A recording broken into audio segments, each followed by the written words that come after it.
talking stick, viewpoints of options. Oh, very cool. I'll do a little. Yeah, it's beautiful because the talking stick is actually a way of my opening in circles. When people are introducing themselves at the beginning, I always pass a talking stick, which can be, I normally use a proper stick with some feathers or a big feather that people can just hold and then introduce themselves. They share what they have in their heart in that moment. And of course it connects back to the time when the tribe or the men were sitting around the fire, smoking like a council and discussing about matters. They listen to each other, and every time a person would love to speak in a polite way, in our society we would just raise our hands, or in a non-polite way we would just interrupt the person and start talking in this way, because it's part of my Mediterranean culture. It's just that we want to say what we would love, what we think, and we don't, before forgetting.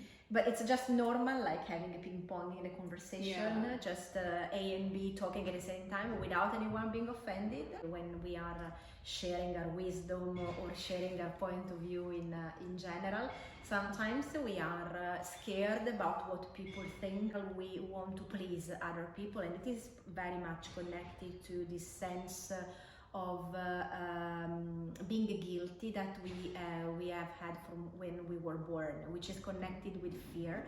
So we were born with this sense that is given to us by society, by the system, considering that whatever we are thinking, whatever we are sharing, whatever we are, whoever we are, we being different, it's something for which we have to consider ourselves guilty. From a shamanic perspective, it's actually a full journey of liberation when you actually manage to liberate yourself from the point of view, from the thought, from the judgment of other people. Because when you have that freedom of expressing yourself, it's just like as if you don't ask for the recognition from the whole world, but you are simply what you are, who you are, and then it's where the total perspective shifts, because you are simply yourself and you don't need to ask for people to be accepted. You don't need to ask to people to be taken into consideration, because you are simply expressing what you are with your diversity, with your different characteristics, which from a shamanic perspective, every element in the tribes is respected. Every element in the tribe is listened.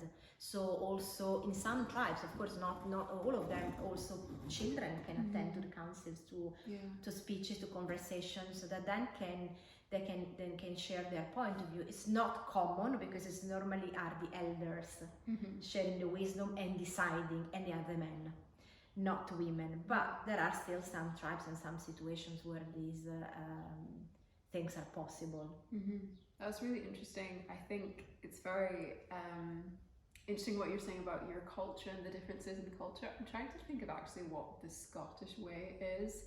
I feel like it kind of goes both ways, because the UK is fairly polite as a society, as a country. But I was also going to say that I think with the viewpoint perspective, you have to come to a point at some point where you just accept that not everyone is going to like who you are for you. And I think that's harder for women, but obviously I can only speak from my side of things. But like, you do have to get to a point where you can be okay with that, because I think it's very easy to want everyone to want you and like you, but not everyone's gonna like who you are as yourself. And there's a great quote which is, I would rather be liked for who I am than loved for someone who I'm not.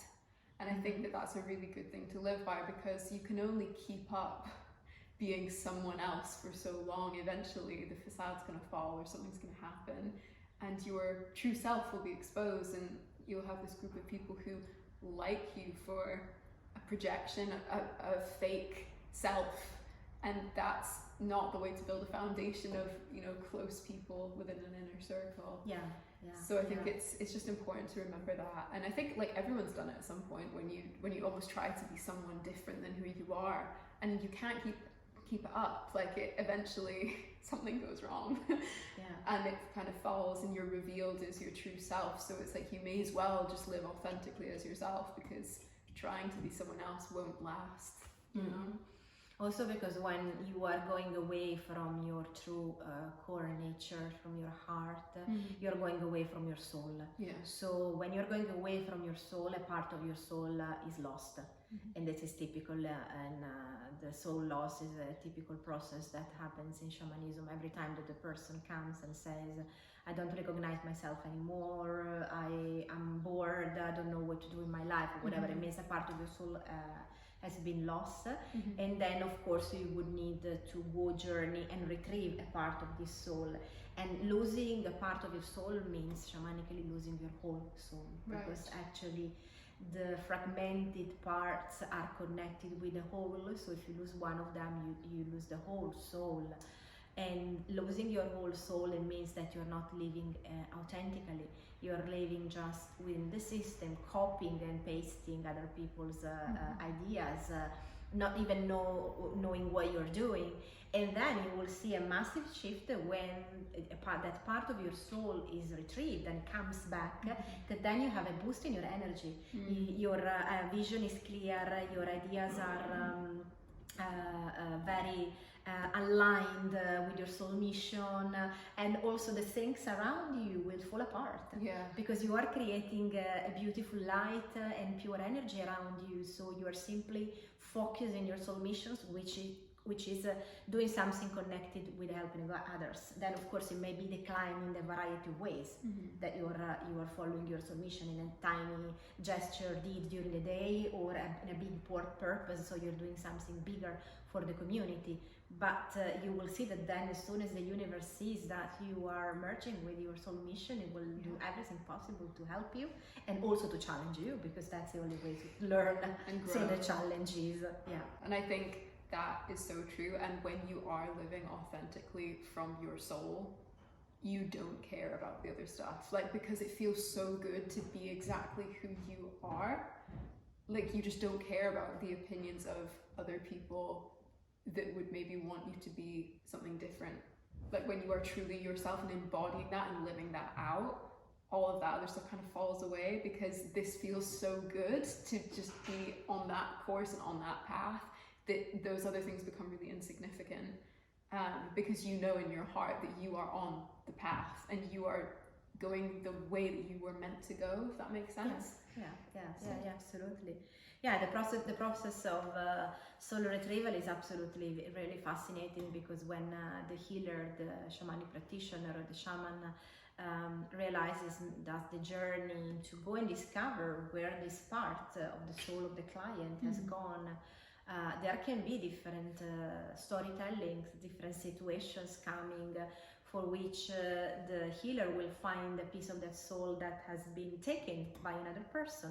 So then you need also, basically, there is a so-called literally a thief, and so you need to use your charm to take that part of your soul back. Or maybe you see that part that has been lost somewhere and remain trapped in a situation from an emotional point of view.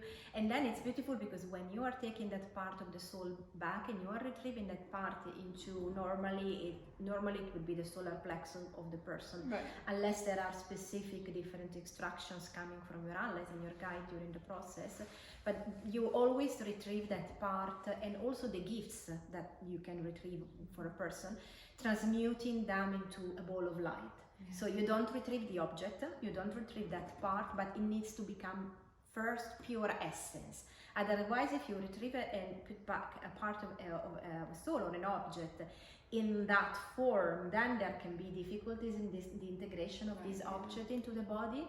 So it needs to come back in form of pure essence. And then of course you need to rattle over the part where you have retrieved for at least 4 times, because it's just like sealing a wound in that point of view. So it's like a sort of energetic surgery that is done. That's amazing. It's fascinating stuff. Yeah, it's beautiful. People don't even realize how much importance can have recognize that there is a part of your soul that has disappeared, or like that you have a hole in your aura, which is basically a part where you're losing your energy, and so it's sucked by someone else, or by by the universe in general, and you feel always tired, you feel that you have constantly problems because you are not protected in that field. And this is something that can just be really checked and found when a healer is working on you and using instruments that can be like your hands or the feathers. You will see that the feathers of the hands will shake in those parts that needs healing and needs care. So it's something that we can just learn to pass, and our body, scan our body with our hand, and simply realize where we feel that there is something. And then even if we're not healers or practitioners, but we send light, that can be green light. We just imagine that we are channeling green light from the universe, from the sky, from the angels, from whoever we believe. We channel green light, and we direct that green light towards that wound, towards that part where we need healing. If we need healing, if we need to be, for example, a little bit calmer because we have anxiety, we can visualize the light as blue. So it depends, because every color, of course, is different, and we can visualize it as yellow instead if we need expansion, like, which is the color of the golden of the solar plexus, which is also can be golden, or we need more creativity, can be orange. So every color, of course, has got their own characteristic and powers. And I think as well, just when you're talking about colors, they are so powerful, and there's something to be said, especially just having worked in fashion for years, the pieces that I tend to wear and surround myself with in colors, I always surround myself and wear the things that I want to embody. So I am drawn to blue always. And I know that, like, if anyone meets me, they would say that I need to be a bit calmer and a bit more settled. And it's strange to me that I'm drawn to those colors. So I always have, like, half my wardrobe is blue. But also it's the color that is connected with water, no? So it's a connection with maybe you need more water into your life, because I don't know if you are in a sign that is, I don't know, it's a sign of earth or fire, and then water is also an element that is connected with emotions, that then you need to let them flow more. So water is something that is taking away, that is allowing you to be smoother and softer on certain things. So it depends. It means that maybe your attraction is saying to you that you need just more water into your life as well. That's cool, because I am fire sign, because I'm a Leo. So, and I'm a double Leo, so I'm a Leo sun and moon. Yes, exactly. Which can be being at the seaside, being more near the sea, or being surrounded, as you're doing already, with the color blue. Weirdly, sorry, I know this is like a tangent, but weirdly, I'm not a huge fan of the ocean, like the beach. Like, I would much rather go to a forest, like 100% over it. Because water is putting off the fire, so you have fear of that. Amazing.